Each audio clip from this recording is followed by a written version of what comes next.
xin chào các bạn. Chào mừng các bạn đã quay trở lại với kênh của Châu nha. Hôm nay Châu xin chia sẻ đến các bạn cách thực hiện một chiếc túi tốt họa tiết hình thoi dễ thương này. Chiếc túi thực hiện cũng khá là đơn giản. Châu sử dụng chủ yếu là mũi nửa kép thôi. Sau khi hoàn thành, chiếc túi với kích thước sẽ là chiều ngang 27cm, chiều cao 30cm và nếu tính luôn quai túi sẽ là 48cm nha. Và như các bạn thấy thì kiểu dáng chiếc túi này cũng đơn giản, dễ phối với quần áo nên các bạn có thể sử dụng hàng ngày luôn nè. Bây giờ thì chúng ta cùng nhau thực hiện chiếc túi này nha các bạn ơi. Để thực hiện chiếc túi này thì chúng ta cần chuẩn bị 2 cuộn Simply Cotton, kim móc 3.5, kim đánh dấu, kim khâu và kéo. Đầu tiên thì mình sẽ giới thiệu với các bạn sơ lược về họa tiết hình thoi mà mình đã lên mẫu thử này. Các bạn quan sát nha, với cái họa tiết này á, thì chỉ có 3 hàng là mình lặp lại xen kẽ tương tự như nhau thôi. Ví dụ như hàng dưới sẽ là 9 mũi kép đơn và 1 mũi kép đơn, hàng bên trên sẽ là 7 mũi kép đơn và 3 mũi kép đơn, và hàng trên tiếp theo sẽ là 5 mũi kép đơn và 5 mũi kép đơn. Sau khi lặp lại các bước tương tự như vậy thì các bạn sẽ được một cái hình thoi như vậy đây. Bây giờ thì mình sẽ thực hiện phần đáy túi trước nha. Đầu tiên thì mình sẽ tạo một mũi gút và khởi tạo dây bính với 47 mũi móc xích.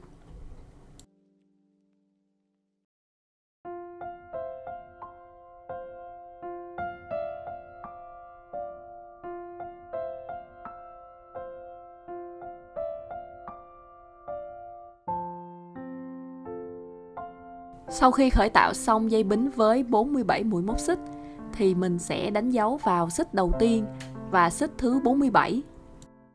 Hai vị trí mà mình đã đánh dấu sẽ là vị trí tăng mũi cho phần đáy túi nha.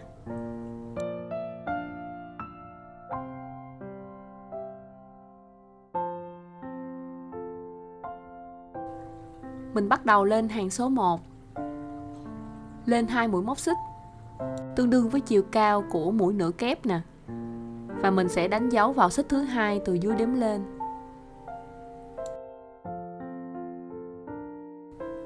Mình sẽ tiếp tục móc vào mỗi chân móc là 1 mũi nửa kép cho đến vị trí mà đánh dấu.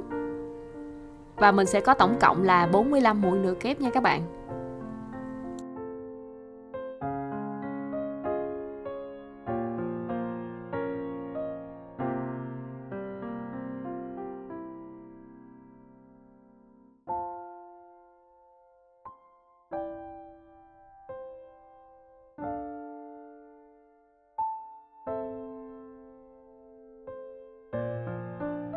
Sau khi móc xong 45 mũi nửa kép thì mình sẽ tiếp tục móc tăng mũi ở vị trí đã đánh dấu này đây và móc vào đây 3 mũi nửa kép nha các bạn.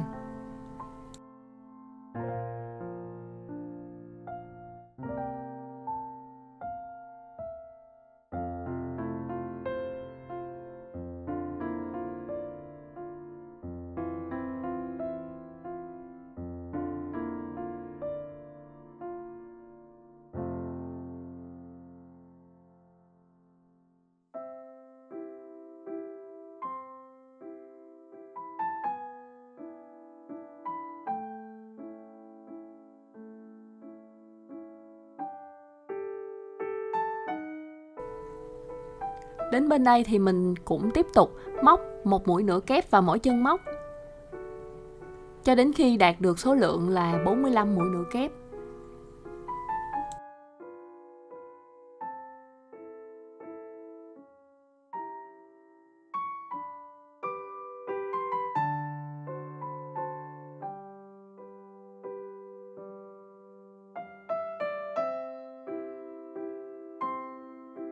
Sau khi đạt số lượng là 45 mũi nửa kép rồi thì đến vị trí đánh dấu này mình sẽ móc thêm 2 mũi nửa kép nữa vào đây.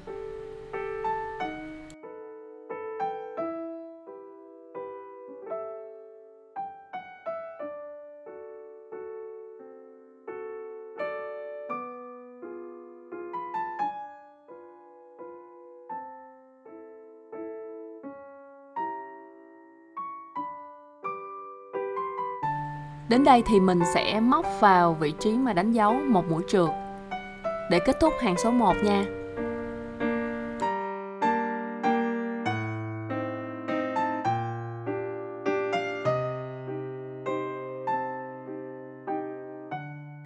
Bây giờ thì mình sẽ tiếp tục lên hàng số 2 nha. Lên 2 mũi móc xích tương đương với chiều cao của một mũi nửa kép nè.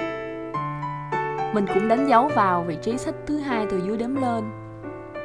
Và ở hàng này thì mình sẽ móc vào mỗi chân móc là một mũi nửa kép. Mình sẽ không tăng mũi gì hết. Sau khi móc xong hàng số 2 thì mình sẽ có tổng cộng là 96 mũi nửa kép nha các bạn.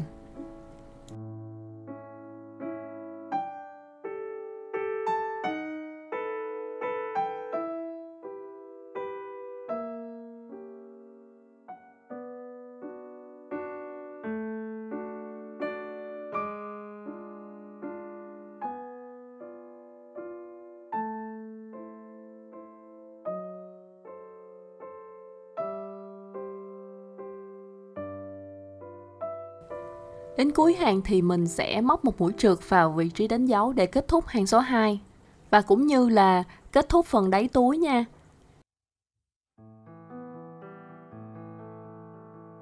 Đây là hai hàng của phần đáy túi nha. Bây giờ thì mình sẽ tiếp tục lên phần họa tiết của thân túi. Mình tiếp tục lên hàng số 3 là lên 2 mũi móc xích tương đương với chiều cao của mũi nửa kép.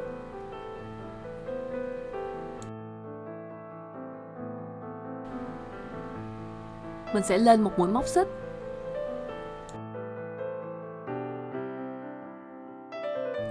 Mình sẽ bỏ qua một chân xích bên dưới và tiếp tục móc 9 mũi nửa kép vào 9 chân xích.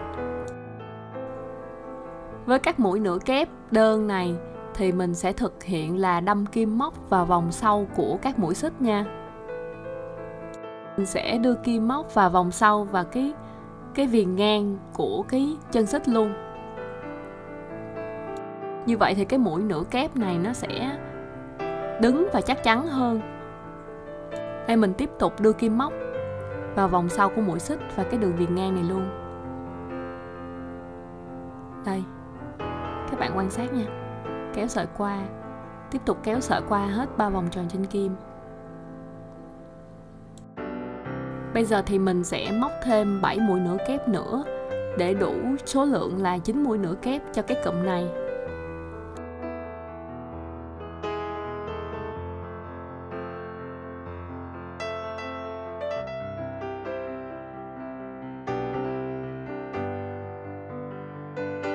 Sau khi đạt được 9 mũi nửa kép cho cụm này thì mình sẽ tiếp tục lên một mũi móc xích và bỏ qua một chân xích bên dưới nè. Tiếp tục móc một mũi nửa kép. Tất nhiên là sẽ móc vào vòng sau của mũi xích nha các bạn.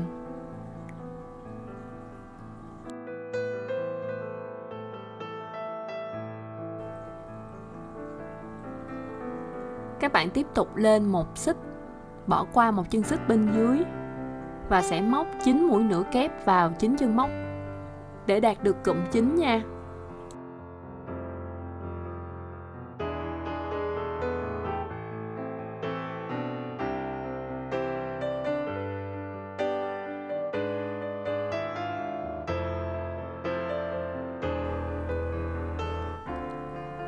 Đến đây thì mình sẽ lặp lại tương tự các bước cho đến gần cuối hàng và dừng lại nha.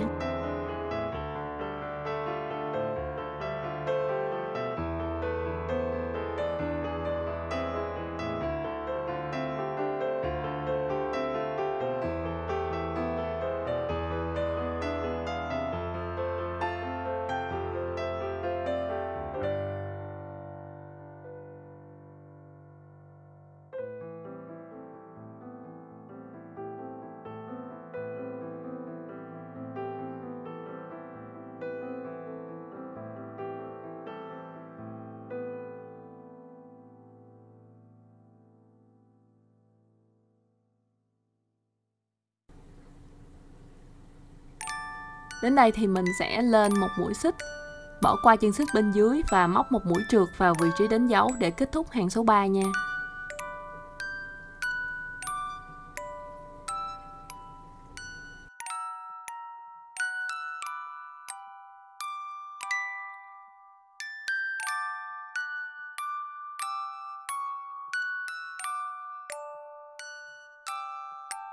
Mình tiếp tục lên hàng số 4.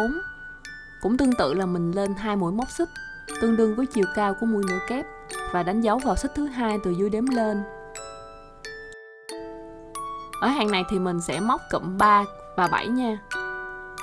Bây giờ thì mình sẽ tiếp tục móc vào cái mũi xích bên cạnh, một mũi nửa kép, tiếp tục lên một mũi móc xích, mình bỏ qua chân xích bên dưới nè và mình sẽ móc vào cái chân xích bên cạnh này. Ở cụm này thì mình sẽ móc 7 mũi nửa kép tất cả. Và các bạn cũng lưu ý là mình sẽ móc vào vòng sau của mũi xích nha. Đây, đưa kim móc vào hai cái vòng sau của mũi xích luôn.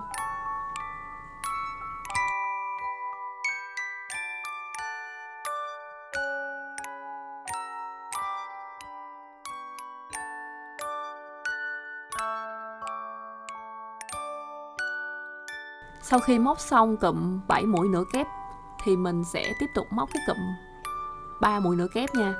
Bây giờ thì mình sẽ lên một xích nè, bỏ qua chân xích bên dưới và ở chân xích bên cạnh này mình sẽ móc vào đó một mũi nửa kép. Mình tiếp tục móc thêm 2 mũi nửa kép nữa để đủ cụm 3.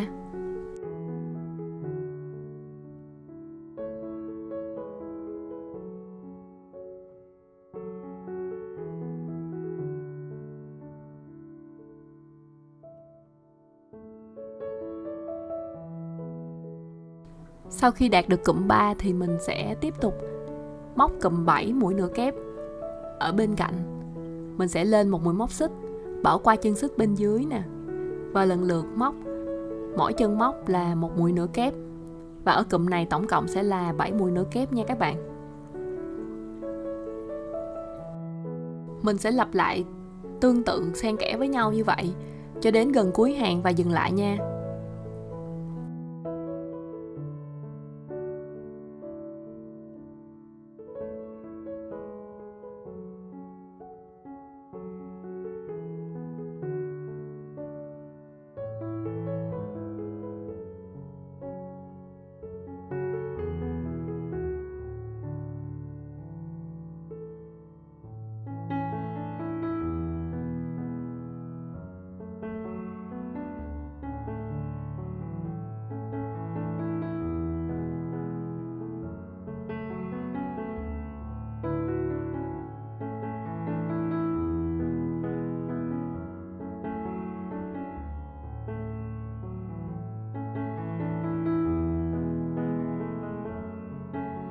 Đến gần cuối hàng thì mình dừng lại ở cụm 7 mũi nửa kép. Nên bây giờ mình sẽ móc thêm một mũi nửa kép nữa để đạt được cụm 3 ở bên cạnh.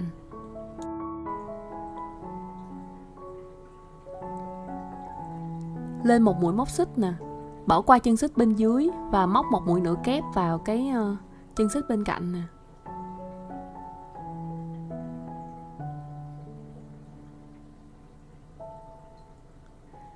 Sau đó thì mình sẽ móc một mũi trượt vào vị trí đánh dấu để kết thúc hàng số 4.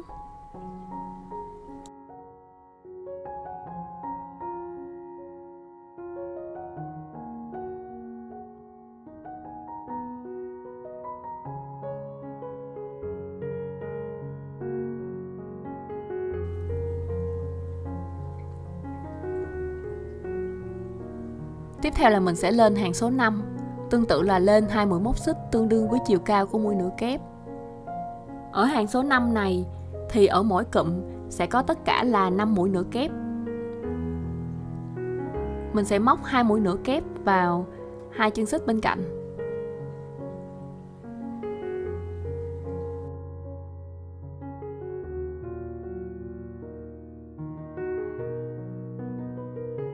Ở cụm bên cạnh cũng sẽ là 5 mũi nửa kép. Nên mình sẽ lên một mũi móc xích, bỏ qua chân xích bên dưới nè và móc 5 mũi nửa kép vào 5 chân móc ở đây để đạt được số lượng cụm này là 5 mũi nửa kép.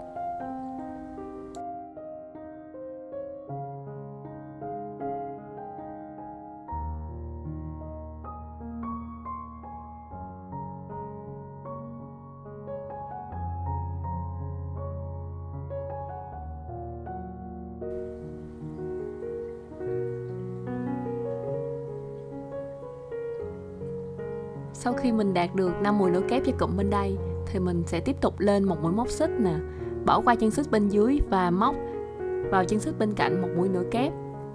Và ở cụm này cũng tương tự là cụm 5 mũi nửa kép nha các bạn.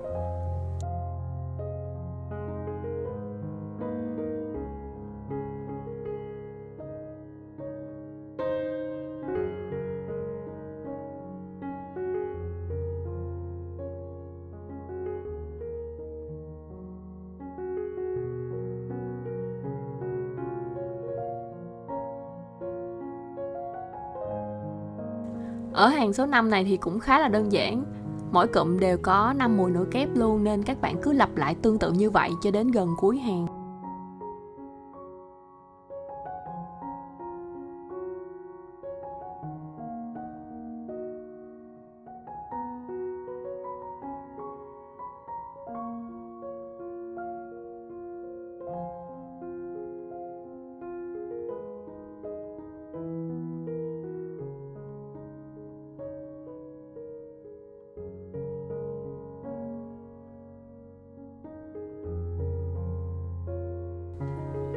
Đến cuối hàng thì mình lên một mũi xích, bỏ qua chân xích bên dưới và tiếp tục móc vào hai chân móc bên cạnh, mỗi chân móc là một mũi nửa kép, để cái cụm này đạt số lượng là 5 mũi nửa kép nha các bạn.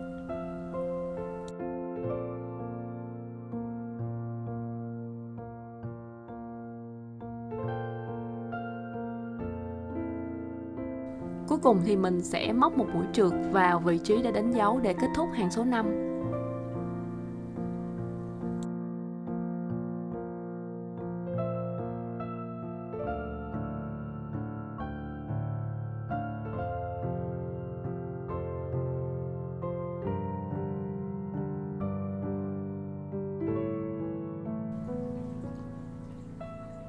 Mình tiếp tục lên hàng số 6, lên 2 mũi móc xích tương đương với chiều cao của mũi nửa kép và đánh dấu vào xích thứ 2 từ dưới đếm lên.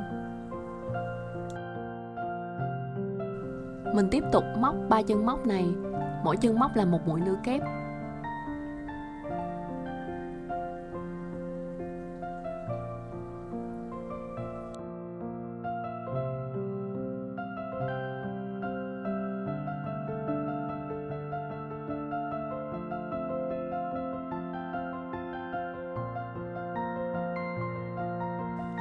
Theo như quan sát thì các bạn thấy hàng số 6 này sẽ là cụm 37. Mình tiếp tục lên một mũi móc xích nè, bỏ qua một chân móc bên dưới và tiếp tục móc vào. Mỗi chân móc này là một mũi nửa kép và ở cụm này sẽ có tổng cộng là 3 mũi nửa kép.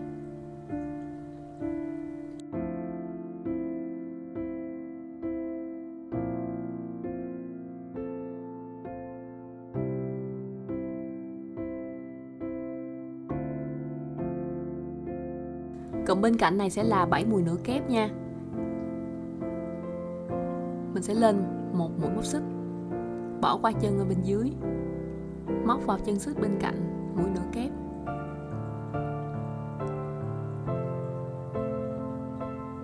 Và tiếp tục móc thêm 6 mũi nửa kép nữa vào mỗi chân móc để đạt số lượng là 7 mũi nửa kép.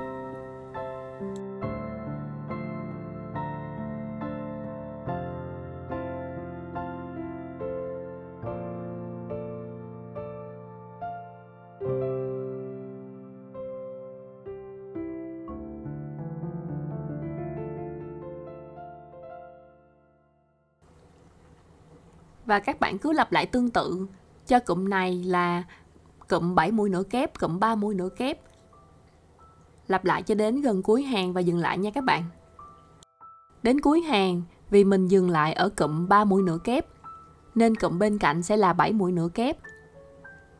Giờ thì mình sẽ móc thêm cụm bên cạnh là 3 mũi nửa kép nữa là sẽ đủ cho cụm 7. Tiếp tục lên một mũi móc xích nè, bỏ qua chân bên dưới và móc vào chân bên cạnh mũi nửa kép. Tổng cộng là 3 mũi nửa kép nha các bạn. Cuối cùng thì mình sẽ móc một mũi trượt vào vị trí đánh dấu để kết thúc hàng số 6 nè.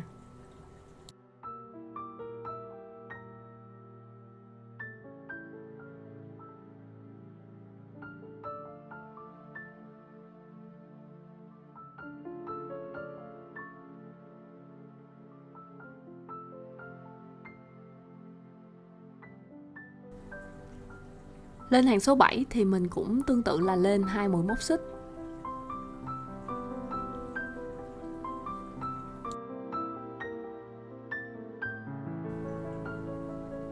Cụm trên đây sẽ là cụm 91 nè. Bây giờ thì mình sẽ tiếp tục móc 4 mũi nửa kép vào vòng sau của 4 mũi xích bên cạnh.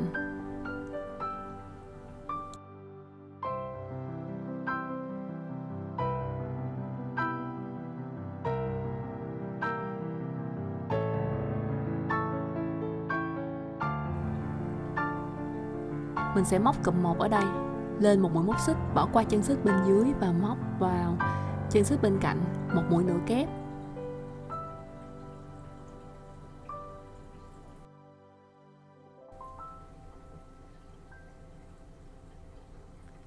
Cụm bên cạnh sẽ là cụm 9 mũi nửa kép. Bây giờ thì mình sẽ tiếp tục lên một mũi xích, bỏ qua một xích bên dưới và móc 9 mũi nửa kép vào vòng sau của 9 mũi xích bên cạnh nha. Đây, cụm này sẽ là 9 mũi nửa kép.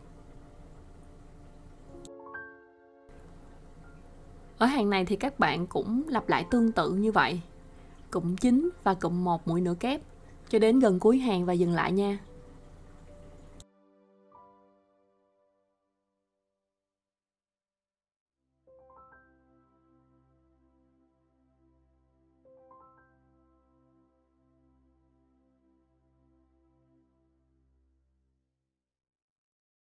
Ở cuối hàng thì mình dừng lại ở cụm 1 mũi nửa kép, thì cụm bên cạnh sẽ là 9 mũi nửa kép.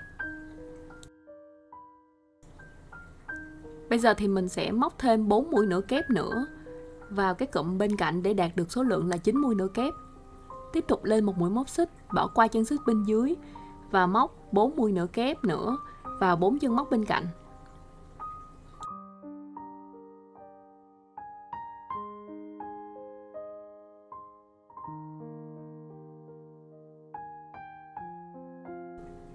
Đến đây thì mình sẽ móc một mũi trượt vào vị trí đánh dấu để kết thúc hàng số 7 nha các bạn.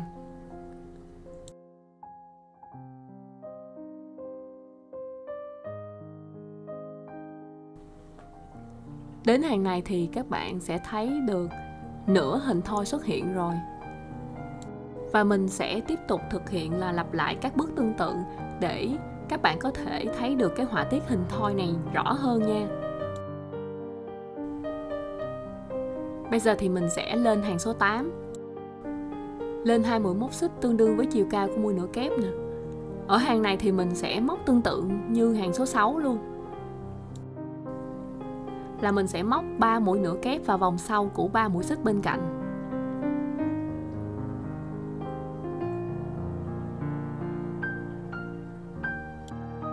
Tương tự như hàng 6 thì hàng số 8 này sẽ gồm có 2 cụm là cụm 7 mũi nửa kép và cụm 3 mũi nửa kép nha.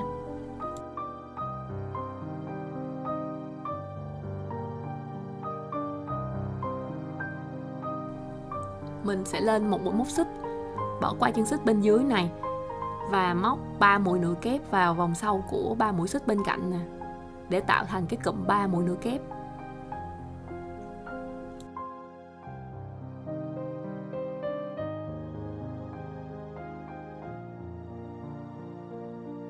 Sau khi tạo nên cụm 3 mũi nửa kép thì cụm bên cạnh sẽ là 7 mũi nửa kép. Mình tiếp tục lặp lại là lên một mũi móc xích, bỏ chân xích bên dưới và tiếp tục móc 7 mũi nửa kép vào vòng sau của 7 mũi xích nha. Và mình sẽ móc tương tự như vậy cho đến gần cuối hàng và dừng lại.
Đến đây thì mình sẽ tiếp tục lên một mũi móc xích, bỏ qua chân xích bên dưới và tiếp tục móc thêm 3 mũi nửa kép nữa để đạt được cụm 7 mũi nửa kép.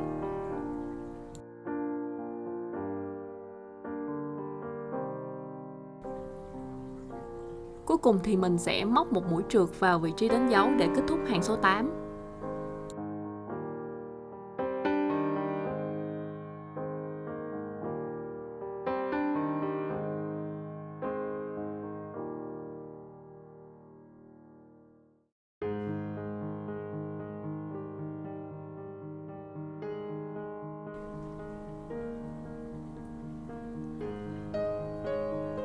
Hàng số 9 cũng tương tự như là cách móc của hàng số 5.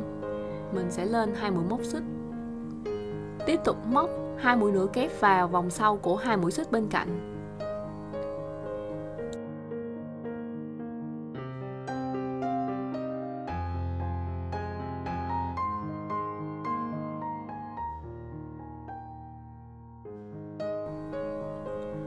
Lên một mũi móc xích, bỏ qua chân xích và móc 5 mũi nửa kép vào vòng sau của mũi xích. Và tương tự như hàng số 5, hàng số 9 cũng lặp lại các bước là mỗi cụm sẽ có tổng cộng là 5 mũi nửa kép. Và các bạn cứ lặp lại tương tự cho đến gần cuối hàng dừng lại nha.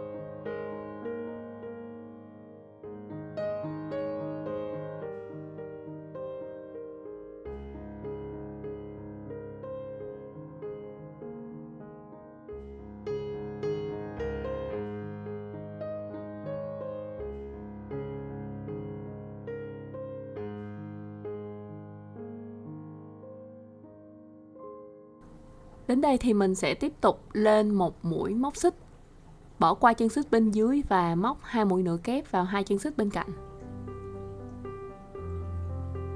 Để cụm này đạt số lượng là 5 mũi nửa kép.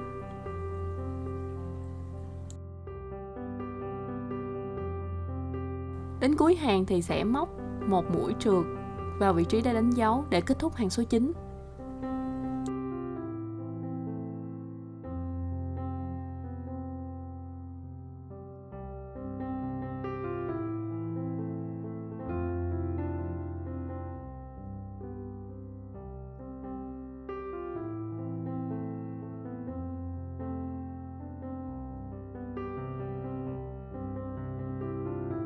Bây giờ thì mình sẽ tiếp tục thực hiện hàng số 10. Ở hàng số 10 thì mình sẽ móc tương tự như hàng số 4 vậy đó. Bây giờ thì mình sẽ lên 2 mũi móc xích. Tiếp theo là mình sẽ móc một mũi nửa kép vào vòng sau của mũi xích bên cạnh.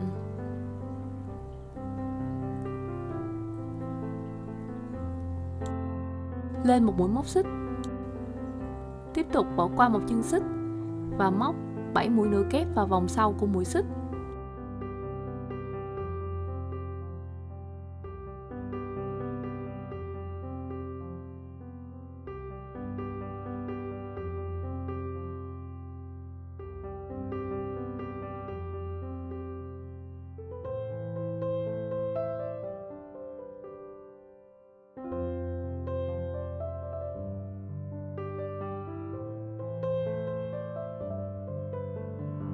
Ở hàng này thì cũng có gồm các cụm là cụm 7 mũi nửa kép và cụm 3 mũi nửa kép, nên các bạn cứ lặp lại tương tự các bước như vậy cho đến gần cuối hàng và dừng lại nha.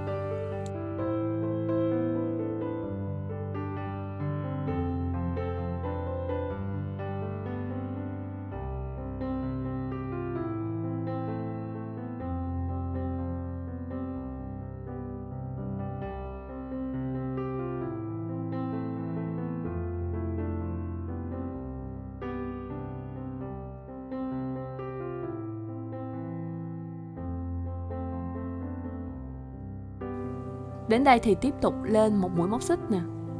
bỏ qua chân xích bên dưới và móc một mũi nửa kép vào cái chân xích bên cạnh để đạt số lượng là cụm 3 mũi nửa kép. Cuối hàng thì cũng móc một mũi trượt vào vị trí đã đánh dấu để kết thúc hàng số 10.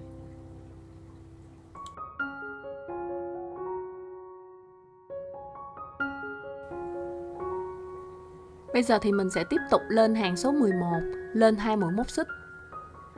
Và ở hàng này thì mình sẽ thực hiện tương tự như là hàng số 3. Mình tiếp tục lên một mũi móc xích, bỏ qua chân bên dưới và móc vào chân bên cạnh một mũi nửa kép. Và ở cụm này thì mình sẽ có tổng cộng là 9 mũi nửa kép nha.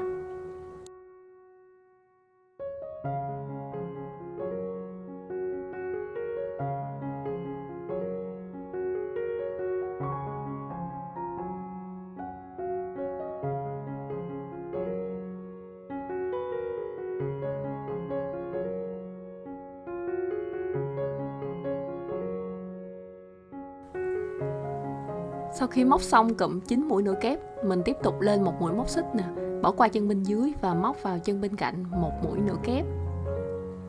Đây là cụm 1 mũi nửa kép. Ở hàng số 11 này cũng tương tự như hàng số 3 là sẽ có cụm 9 mũi nửa kép và cụm 1 mũi nửa kép. Nên các bạn cứ lặp lại tương tự các bước và dừng lại ở cuối hàng nha.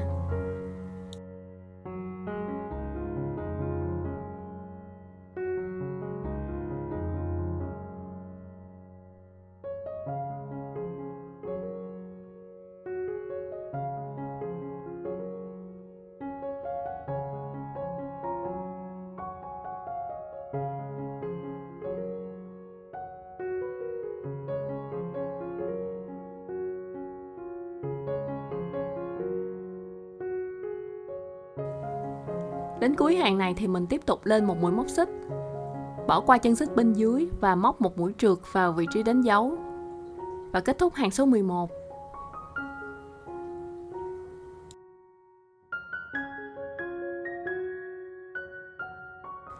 Sau khi mình thực hiện đến hàng số 11 thì các bạn sẽ thấy cái họa tiết hình thoi như thế này đây.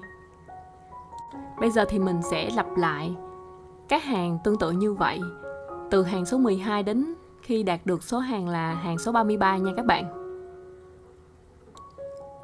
Sau khi đạt được số hàng là 33 hàng thì mình sẽ được cái phần thân túi với họa tiết hình thoi này nè. Bây giờ thì mình sẽ tiếp tục phần thân túi với hàng số 34.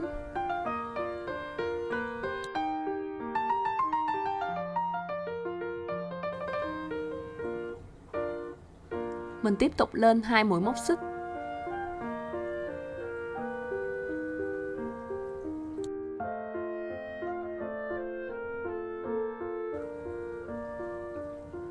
Và móc vào mỗi chân móc là một mũi nửa kép. Ở hàng số 34 này thì mình sẽ có tổng cộng là 96 mũi nửa kép nha.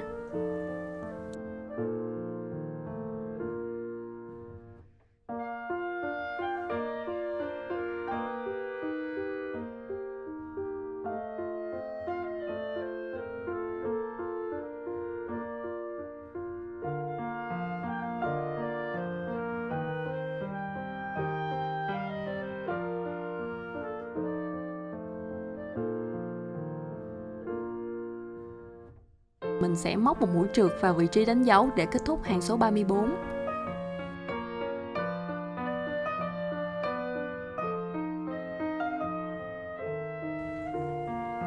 Bây giờ thì mình sẽ xác định vị trí cho phần dây túi.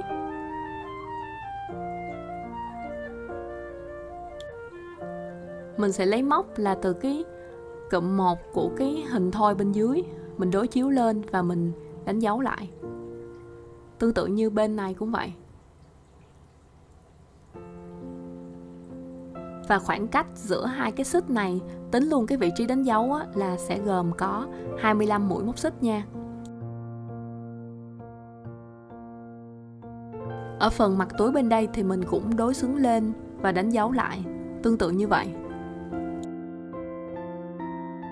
Bây giờ thì mình bắt đầu lên hàng số 35 nha.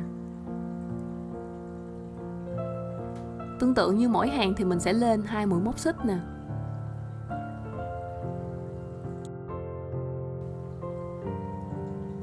Bây giờ thì mình sẽ móc vào mỗi chân móc là 1 mũi nửa kép. Tổng cộng là mình sẽ phải móc 12 mũi nửa kép.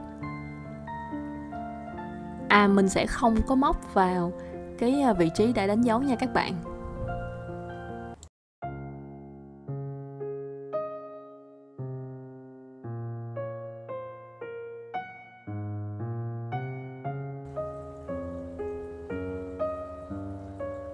Đến đây thì mình sẽ tiếp tục móc cho phần quai túi. Mình sẽ móc lên 75 mũi móc xích. Hoặc các bạn có thể móc nhiều hơn hoặc ít hơn số lượng mũi móc xích, miễn sao cho phù hợp. Đến đây thì ở chân móc mà bên cạnh cái vị trí ghim đánh dấu, ở đây nha, mình sẽ móc vào đó mũi nửa kép.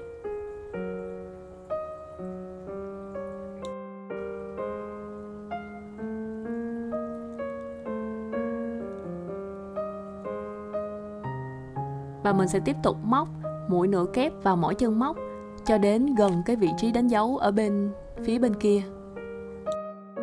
Đến đây mình tiếp tục lên phần quai túi, lên 75 mũi móc xích.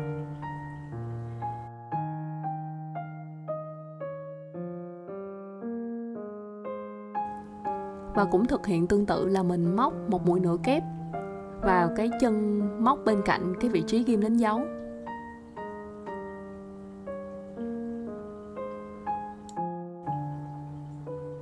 Và mình sẽ móc vào mỗi chân móc là 1 mũi nửa kép cho đến gần cuối hàng và dừng lại.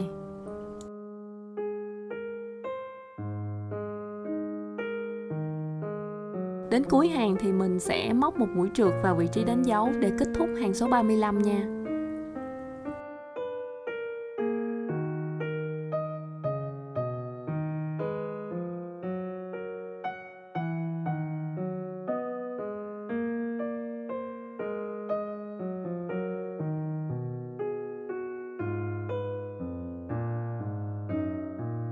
Bây giờ thì mình sẽ tiếp tục lên hàng số 36.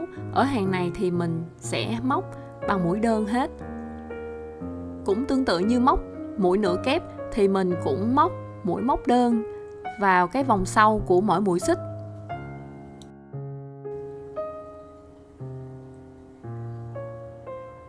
Mình sẽ móc mỗi chân móc là 1 mũi móc đơn.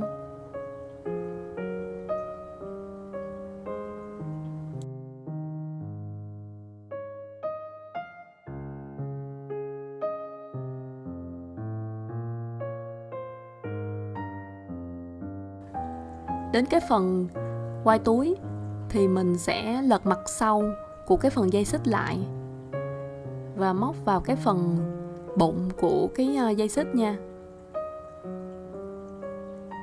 Tất cả đều là mũi móc đơn hết.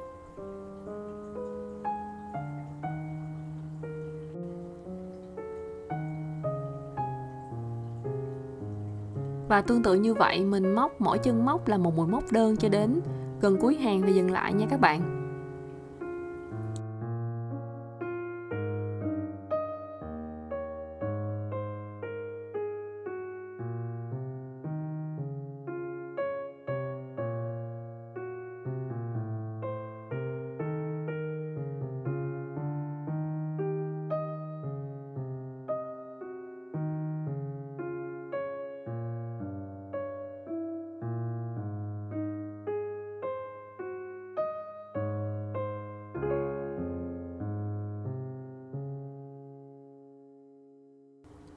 Đến cuối hàng thì mình sẽ móc vào vị trí đánh dấu 1 mũi trượt để kết thúc hàng.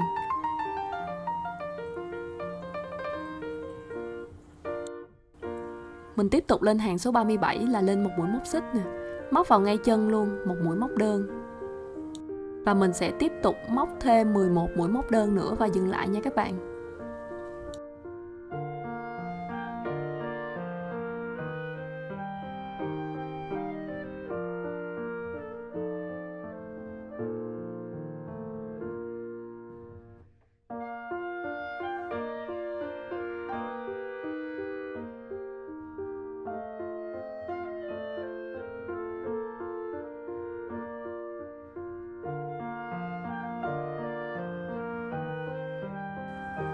Đến đây thì mình sẽ móc giảm 2 mũi móc đơn ở vị trí đầu và cuối của phần quai túi. Đây, mình sẽ đâm kim móc vào, kéo sợi qua, tiếp tục đâm kim móc vào chân bên cạnh, kéo sợi qua, và lần lượt là kéo sợi qua hết 3 vòng tròn trên kim luôn. Đến đây thì mình cũng móc tương tự, mỗi mũi xích sẽ là một mũi móc đơn. Tổng cộng ở đây sẽ tiếp tục móc là 73 mũi móc đơn nữa. Mình móc cho đến gần vị trí cuối của phần quai túi, mình dừng lại để mình sẽ giảm mũi.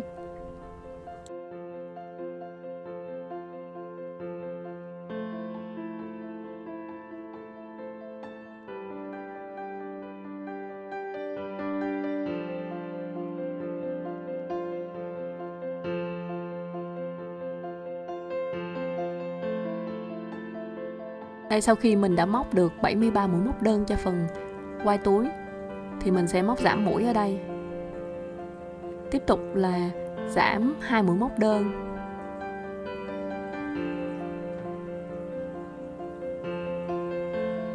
Đâm kim móc vào chân móc này, kéo sợi qua, tiếp tục đâm vào chân móc bên cạnh, kéo sợi qua, và tiếp tục là kéo sợi qua hết 3 vòng tròn trên kim. Đến đây thì mình tiếp tục là móc vào mỗi chân móc là một mũi móc đơn. Lưu ý là móc vào vòng phía sau của mũi xích nha các bạn. Và ở phần dây túi còn lại thì mình cũng móc tương tự như cái phần dây túi này, là giảm mũi ở phần đầu và phần cuối của quai túi. Đến cuối hàng số 37 thì mình sẽ cắt sợi và dùng kim khâu để hoàn thành sản phẩm nha các bạn.